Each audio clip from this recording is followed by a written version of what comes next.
Teleprompter, palavra por evangelista Lu Martins. Você corre. Corre por dentro de si mesmo, como quem foge de uma coisa que não tem pernas, mas tem peso. A garganta fecha, o peito aperta, e a mente sussurra: se eu não fizer alguma coisa, se eu não prometer alguma coisa, eu vou perder. E é aí que o perigo mora. Porque existe um tipo de oração que parece fé, mas nasce do pânico. Existe um tipo de promessa que parece santidade, mas é desespero disfarçado. Existe um tipo de Deus, se o Senhor fizer, que não é confiança, é tentativa de controle. E quando esse tipo de voto sai da boca, ele não volta. Ele fica no ar, como lâmina. Hoje, você vai entrar na história mais desconfortável de todo o livro de Juízes. Uma história que faz muita gente fechar a Bíblia rápido, porque a pergunta que ela levanta é brutal: Deus aceitou sacrifício humano? Mas eu não vou te deixar sozinho nesse vale. Eu vou segurar sua mão pela escritura, versículo por versículo, e você vai perceber uma coisa: Deus não está sendo subornado por um voto. Deus está revelando o que o medo faz com o coração ferido. E para você entender isso, você precisa sentir o gosto do pó de mispa na boca. Você precisa ouvir o barulho da vergonha batendo na porta de um homem chamado Jefté. Porque antes de alguém tentar negociar com Deus, alguém primeiro aprende a negociar com a própria dor. Mispa. A porta da guerra. Você entra correndo em Mispa e não dá tempo de respirar. As vozes se atropelam, os homens apertam os punhos, o povo se junta como se o corpo inteiro de Israel quisesse virar parede. A guerra está encostando. Os amonitas não estão mandando recado, estão afiando lâminas. Os líderes de Gileade se olham com aquele olhar de quem sabe a verdade, mas odeia a verdade. A gente não tem comandante. E quando um povo não tem direção, qualquer barulho de ameaça vira profecia de desastre.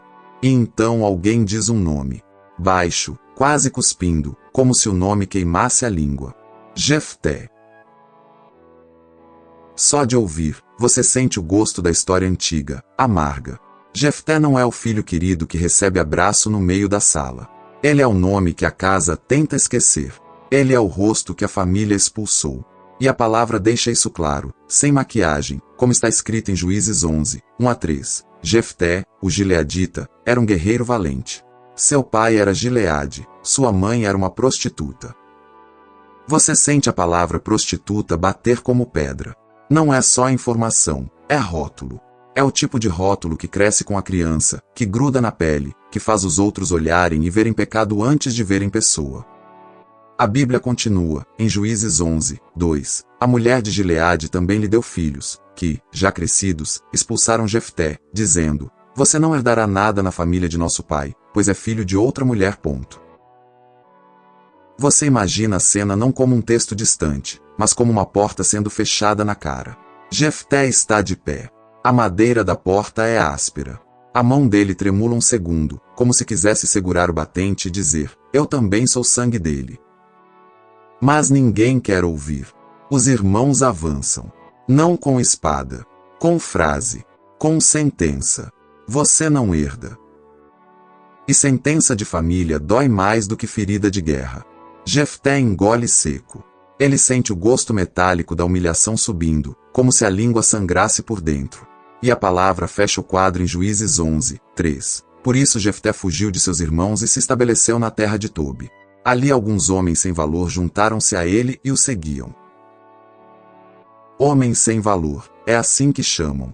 Mas para Jefté, naquele momento, é a primeira vez que alguém fica. Ele aprende a viver com os rejeitados. Aprende a sobreviver. Aprende que o mundo não dá herança, o mundo toma. E é exatamente esse homem, o expulso, o marcado, o sobrevivente, que agora vira o último número na lista de esperança de Israel. A ferida que volta a latejar. Os dias passam e a ameaça vira tambor. Os amonitas se aproximam, e os anciãos de Gileade começam a caminhar até Tobi como quem engole areia. A cada passo, eles lembram: a gente expulsou esse homem. E você sabe como é. O orgulho quer vencer até quando perde. O coração quer estar certo mesmo quando está morrendo. Mas o medo da guerra é mais alto. Então eles chegam. A poeira da estrada gruda na barba, no manto, nos olhos. E quando eles veem Jefté, não veem apenas um guerreiro. Veem o erro deles batendo em forma humana. Jefté está ali. O corpo dele é de quem já dormiu no chão muitas vezes. A postura não pede permissão. Os olhos medem. E quando ele vê os líderes, ele não sorri. Ele reconhece. E reconhecimento não é paz, é memória. A Bíblia coloca as palavras na boca deles em Juízes 11, 6. Venha, seja nosso comandante, para que possamos lutar contra os amonitas. Você sente o silêncio cair pesado. Jefté olha. A mandíbula trava. Ele respira e responde com a ferida aberta, como diz em Juízes 11, 7. Vocês não me odiaram e me expulsaram da casa de meu pai? Por que me procuram agora que estão em dificuldade? Essa pergunta não é retórica. É o coração dele exigindo justiça. É como se ele dissesse: vocês me chamaram de nada, agora querem que eu seja tudo. Os anciãos tentam engolir a própria vergonha. Juízes 11, 8. Apesar disso, estamos voltando para você agora. Venha conosco para lutar contra os amonitas, e você será o chefe de todo o povo de Gileade. Você sente a palavra chefe soar como isca. E aqui está o perigo: quando um coração rejeitado ouve honra, ele pode confundir cura com oportunidade de provar valor. Jefté dá um passo. O chão rende. Ele pergunta de novo, como quem testa se é real, em Juízes 11, 9. Se vocês me levarem de volta para lutar contra os amonitas e o Senhor os entregar a mim, serei eu seu chefe. Olha essa frase: e o Senhor os entregar a mim. Ele já sabe que a vitória não vem do braço. Mas ainda assim, ele quer garantia humana.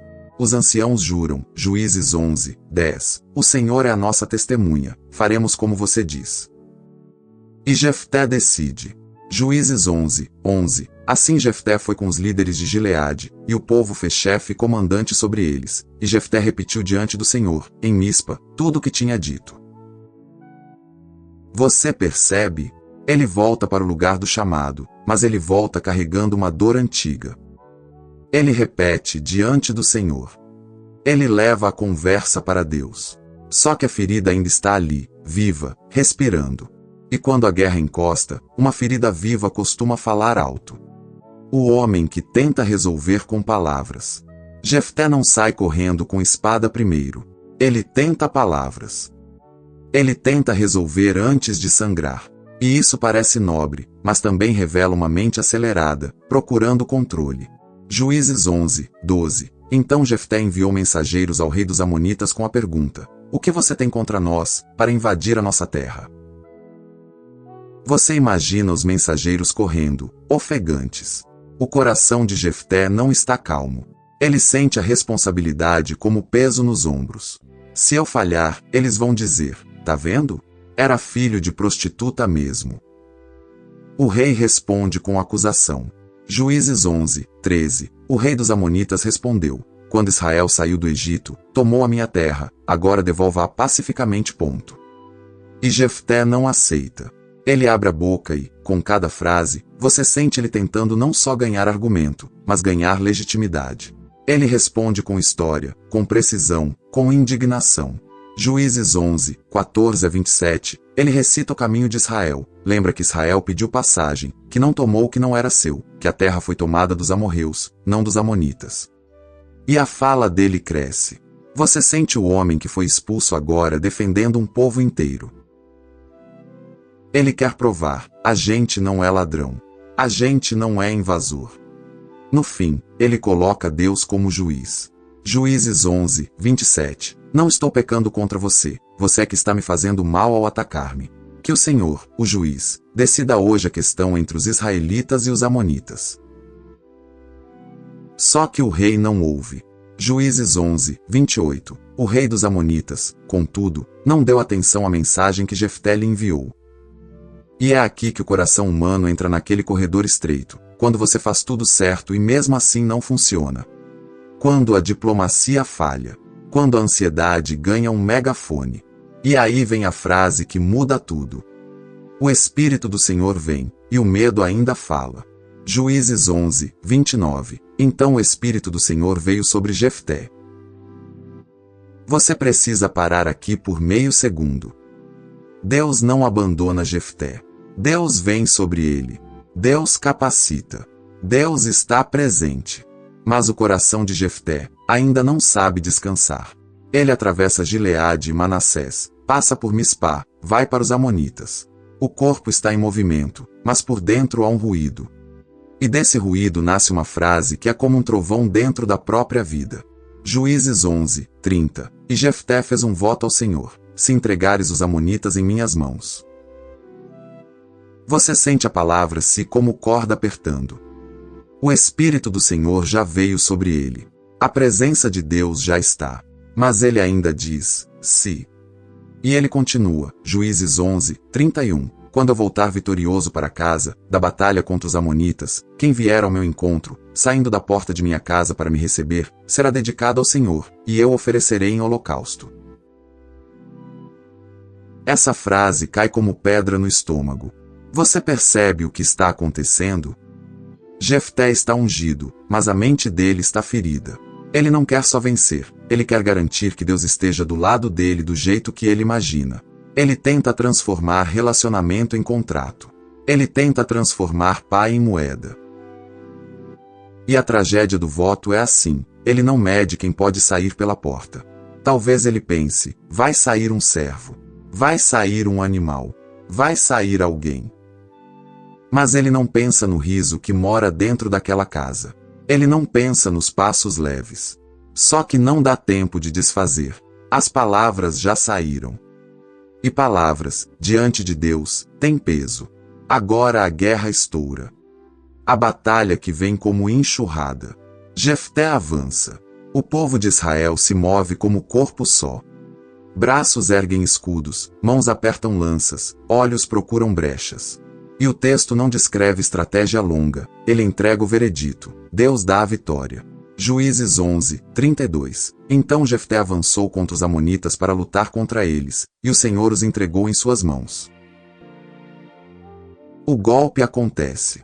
O grito corta. O sangue espirra. O chão vira história sendo escrita. Jefté corre, respira forte, sente o suor escorrer pelas costas como um rio quente. Ele vê homens caírem. Ele vê homens fugirem. Juízes 11, 33. Ele os devastou desde Aroer até Abel-Queramim. Assim Israel derrotou os Amonitas. E por um momento, por um breve momento, o coração dele acredita: eu consegui. Eu voltei. Talvez ele sinta, enfim, que não é mais o expulso. Ele é o libertador. Só que a vitória nem sempre é o fim. Às vezes, a vitória é a porta por onde a consequência entra. O som dos tambores. Jefté volta. O caminho para casa parece mais curto quando você carrega triunfo, mas também parece mais pesado quando você lembra do que falou. Ele chega perto da casa. Ele imagina o povo comemorando. Ele imagina os anciãos aplaudindo. Ele imagina a honra, o nome limpo, o respeito devolvido. A mão dele vai na direção da porta. Ele inspira. E então, a porta se abre. Juízes 11, 34. Quando Jefté voltou para casa, em Mispa, quem saiu ao seu encontro foi sua filha, ao som de tamborins e danças. Ela era filha única. Ele não tinha outro filho nem filha. O som dos tamborins não é só música. É sentença. Você ouve o barulhinho seco do couro batendo, ritmado, alegre, e vê a menina correndo com o rosto brilhando de orgulho. Ela quer abraçar o pai. Ela quer dizer: meu pai voltou. Ela dança porque não sabe. Ela dança porque ama. E Jefté, por um segundo, não consegue respirar. Os dedos dele ficam gelados. O estômago despenca. A visão embaça. A palavra do voto volta, repetindo dentro da cabeça dele como martelo: quem vier ao meu encontro, saindo da porta, será do Senhor, holocausto.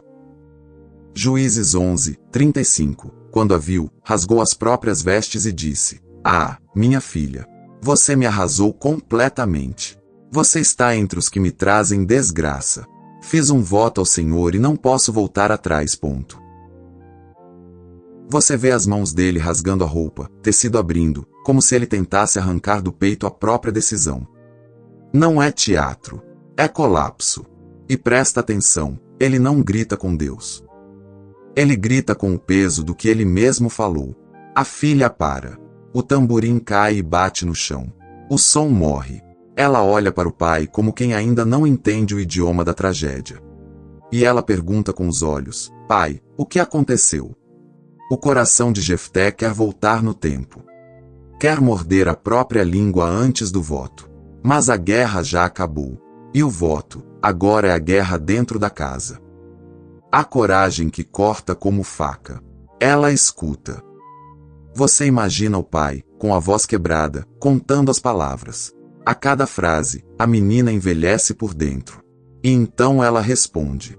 Juízes 11, 36. Ela disse: meu pai, você fez um voto ao Senhor. Faça comigo o que prometeu, agora que o Senhor vingou você dos seus inimigos, os amonitas. Essas palavras não são frieza. É uma coragem que nasce de uma fé simples, mas também de uma cultura onde voto é coisa séria. Só que ela continua, Juízes 11, 37, e acrescentou: conceda-me apenas isto, deixe-me ir por 2 meses, para vagar pelos montes e chorar com minhas amigas porque nunca me casarei. Você sente a frase porque nunca me casarei te acertar. O texto não diz chorar porque vou morrer.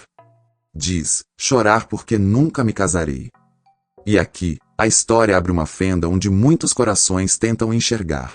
Porque existem 2 leituras que aparecem quando a gente chega nesse ponto, e eu não vou fugir disso, eu vou caminhar com reverência.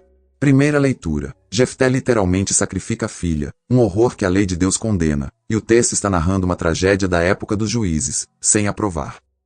Segunda leitura, Jefté dedica a filha ao Senhor em serviço permanente e celibato, uma vida que, naquele contexto, significa a morte do futuro familiar, sem casamento, sem descendência, e por isso ela chora a virgindade, a vida não vivida. Eu não vou resolver isso com o slogan. Eu vou continuar com o texto na mão, porque a Bíblia não romantiza e também não aplaude. Ela registra o choque. Jefté responde em Juízes 11, 38, vá, respondeu ele. E a deixou ir por 2 meses. Ela e suas amigas foram pelos montes e choraram porque ela nunca se casaria. 2 meses. Sabe o que é isso? É tempo suficiente para você acordar todo dia e lembrar, tá chegando. É tempo suficiente para o peito se acostumar com a dor e, mesmo assim, doer de novo. É tempo suficiente para você ouvir risadas na rua e sentir raiva porque o mundo continua. Ela vai para os montes. Os passos são leves, mas o coração pesa. As amigas estão ao lado. Elas tentam conversar, mas as palavras falham. Elas choram. Elas abraçam. Elas encostam a testa uma na outra. Elas olham para o céu e perguntam sem dizer: por quê? E toda noite, Jefté fica em casa. A cadeira vazia. O silêncio grita. A vitória que ele queria vira lembrança amarga. Ele tenta justificar: eu fiz voto ao Senhor, eu não posso voltar atrás. Mas a cada repetição, parece menos fé e mais prisão. O cumprimento que vira nó na garganta. Juízes 11, 39. Passados os 2 meses, ela voltou para o pai, e ele cumpriu o voto que tinha feito. Ela nunca teve relações com o homem. O texto não descreve o ato. Ele não faz espetáculo. Ele não dá detalhes de sangue, nem altar, nem fogo. Ele dá uma frase curta, pesada, e em seguida reforça: ela nunca teve relações com o homem. Isso é importante porque, seja qual for a leitura, o foco está na interrupção de uma vida. O foco está na perda do futuro. O foco está no preço de uma palavra dita no medo. E a história não termina no alívio. Termina na memória coletiva. Juízes 11, 40. Daí vem o costume de Israel de, todos os anos, durante 4 dias, as jovens de Israel irem lamentar a filha de Jefté, o gileadita. 4 dias por ano. Porque tem tragédia que não dá para varrer. Tem história que vira ferida nacional. Tem voto que vira aviso. E agora você precisa olhar além do homem e enxergar o tempo em que ele vive. A época em que cada um faz o que acha certo. O livro de Juízes é cheio de ciclos. O povo se afasta, sofre, clama, Deus levanta um libertador. Só que, por trás de cada ciclo, existe uma doença, o coração sem direção. E a Bíblia resume essa época com uma frase que é quase um epitáfio. Juízes 21, 25. Naqueles dias não havia rei em Israel, cada um fazia o que lhe parecia certo. Você sente o caos nessa frase. Não é liberdade, é abandono interno. É gente ferida definindo moral com base em sobrevivência. É gente tentando agradar Deus com as ferramentas erradas aprendidas com nações idólatras. A lei de Deus condena sacrifício humano. Isso não é detalhe. Deus não se alimenta de morte humana, Deus salva vidas. Quando alguém faz sacrifício humano, isso não é um ato de fé bíblica, é uma distorção horrível que aparece quando o povo se contamina com culturas ao redor. Então por que a história está aqui? Porque a Bíblia não esconde a bagunça dos seus heróis. A Bíblia não é propaganda de gente perfeita. Ela é luz sobre a condição humana. E aqui está a pista que muita gente perde. Deus dá vitória antes do voto funcionar como moeda. Juízes 11, 29 diz que o Espírito do Senhor vem sobre Jefté. A capacitação vem primeiro. O voto vem depois. A vitória vem porque Deus é misericordioso com um povo aflito, não porque um homem barganha. O voto não compra Deus. O voto revela Jefté. E para você sentir isso ainda mais, eu preciso te levar a outra porta. Outra casa. Outro pai.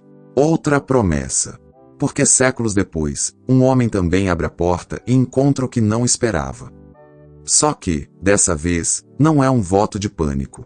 É um chamado de amor. O pai que quer oferecer o filho, e Deus interrompe. Um outro homem caminha com o filho ao lado. O menino anda confiante, sem saber do peso que o pai carrega escondido no peito. O pai aperta a madeira do holocausto com dedos tensos. A garganta dele quer fechar, mas ele continua. A mente luta. Como é que eu vou fazer isso? Como é que eu vou obedecer? E a Bíblia diz, em Gênesis 22, 2, então Deus disse, tome seu filho, seu único filho, Isaque, a quem você ama, e ofereça-o ali em holocausto. Você sente o choque. Mas percebe a diferença? Aqui não é um voto humano tentando comprar vitória. Aqui é um teste divino, com propósito, e Deus está no controle. Abraão caminha. O menino pergunta, como está em Gênesis 22, 7, Pai? Sim, meu filho, as brasas e a lenha estão aqui, disse Isaque, mas onde está o cordeiro para o holocausto? E Abraão responde com uma frase que atravessa séculos, Gênesis 22, 8, Deus mesmo providenciará o cordeiro para o holocausto, meu filho. Você ouve a fé tremendo na voz. Ele crê e sofre ao mesmo tempo. E ele continua. Ele levanta o altar. Ele arruma a lenha. As mãos dele tremem. O suor escorre. Ele amarra o filho. O menino respira rápido. O pai sente o coração rasgar. E quando a mão de Abraão sobe, quando o metal está pronto para descer, o céu interrompe. Gênesis 22, 12. Não toque no menino, disse o anjo. Não lhe faça nada. Agora sei que você teme a Deus. E então o cordeiro aparece. Gênesis 22, 13. Abraão olhou e viu um carneiro preso pelos chifres num arbusto. Deus provê. E você percebe o contraste? Quando Deus testa, Deus também impede o horror. Quando o homem inventa barganha, ele se perde na própria palavra. E isso prepara seu coração para a terceira porta, a porta definitiva, onde Deus não pede que você mate ninguém para ser aceito. Deus faz o oposto. O Deus que não pede seu filho, ele entrega o dele. Agora você caminha pelas ruas com Jesus. O rosto dele está firme, mas os olhos carregam amor e dor misturados. Ele não está tentando convencer o Pai a te amar. Ele já é o amor do Pai andando em carne. Ele não está negociando aceitação. Ele é aceitação. E o Evangelho é esse escândalo. Não é você dizendo Deus, se o Senhor fizer, eu faço. É Deus dizendo, eu faço, e você vive. Por isso Romanos 8, 32 declara, aquele que não poupou seu próprio filho, mas o entregou por todos nós, como não nos dará juntamente com ele todas as coisas? Olha a direção. Não é o homem oferecendo alguém para tentar agradar Deus. É Deus oferecendo o Filho para salvar homens. E isso cura o veneno do voto de pânico. Porque se Deus já entregou o Filho, você não precisa subornar Deus com promessas impulsivas. Você não precisa dizer, se o Senhor me der, eu te dou. Você já foi alcançado por graça. O voto moderno, Deus, se o Senhor. Agora eu volto com você para sua vida, sem diminuir a dor de Jefté. Porque a história dele não serve para você apontar dedo. Serve para você se enxergar. Quantas vezes você entra num começo de ano, num novo ciclo, numa nova fase, e o coração faz a mesma oração disfarçada. Deus, se o Senhor me der esse emprego, eu nunca mais. Deus, se o Senhor curar minha mãe, eu prometo. Deus, se o Senhor me livrar dessa crise, eu vou. E por trás disso, às vezes, não é reverência. É medo. É trauma. É a criança rejeitada dentro do adulto dizendo, eu preciso garantir que eu não vou ser abandonado de novo. Jefté é o retrato desse impulso, um homem marcado por expulsão tentando comprar segurança com palavras. Mas Deus não é um ídolo que você alimenta. Deus é Pai em quem você descansa. E a palavra te dá um caminho simples e santo. Eclesiastes 5, 4-5 diz assim, quando você fizer um voto a Deus, não demore a cumpri-lo. Ele não tem prazer em tolos. Cumpra o que você prometeu. É melhor não fazer voto do que fazer e não cumprir. Isso não é para te amarrar em culpa. É para te livrar do impulso de falar no desespero. E Jesus vai ainda mais direto em Mateus 5, 37. Seja o seu sim, sim, e o seu não, não. O que passar disso vem do maligno. Não é sobre parar de levar Deus a sério. É sobre parar de usar Deus como trava emocional. Deus não quer sua promessa desesperada. Deus quer seu coração inteiro, hoje. Um passo obediente. Uma fidelidade pequena. Uma verdade dita. Um pecado deixado. Um perdão liberado. O veredito espiritual. A verdade que fica de pé no meio dessa história é uma só. Quando o medo governa, a boca vira armadilha. Quando a graça governa, a boca vira altar de verdade. Deus não é comprado. Deus é confiado. E Jefté, com toda a unção que recebe, mostra que uma pessoa pode estar sendo usada por Deus e ainda assim estar ferida por dentro. E ferida mal cuidada faz a gente tentar controlar o incontrolável. Mas Cristo vem e cura a raiz. Você não precisa mais provar valor. Você não precisa mais pagar para ser amado. Você é amado porque Ele se entregou. O espelho, essa história é você hoje. Talvez você esteja agora com uma guerra batendo na porta. Talvez seja a dívida. Talvez seja a ansiedade. Talvez seja um diagnóstico. Talvez seja o medo de fracassar. E você sente essa vontade de prometer algo grande, só para sentir que tem chão. Respira. Você não precisa fazer um voto que nasce do pânico. Você pode fazer algo melhor, confiar como filho. Você pode dizer, Pai, eu não entendo tudo, mas eu me entrego. Você pode trocar a barganha por presença. Trocar o contrato por comunhão. Trocar o si por eu confio. O convite, oração. Se você quer, ore comigo agora, não como fórmula, mas como resposta a essa palavra que acabou de atravessar você. Senhor Deus. Eu confesso que muitas vezes eu falo no medo. Eu prometo no desespero. Eu tento controlar o amanhã com palavras. Mas hoje eu largo esse peso. Eu não quero negociar contigo. Eu quero confiar em ti. Eu recebo o que está escrito em Romanos 8, 32. O Senhor não poupou o seu próprio filho e o entregou por mim. Então eu não preciso comprar teu amor. Eu descanso nele. Guarda minha boca. Cura minhas feridas antigas. Rasga os rótulos que eu carrego. E me ensina a viver um sim verdadeiro diante de ti, como Jesus diz em Mateus 5, 37. Em nome de Jesus. Amém. Se essa palavra falou com você, escreva nos comentários, eu não negocio, eu confio. E compartilhe com alguém que está prestes a fazer promessas no desespero. Aqui é o evangelista Lu Martins. Este é o Palavra Pura. E a graça do Senhor te sustenta, hoje, e no próximo passo.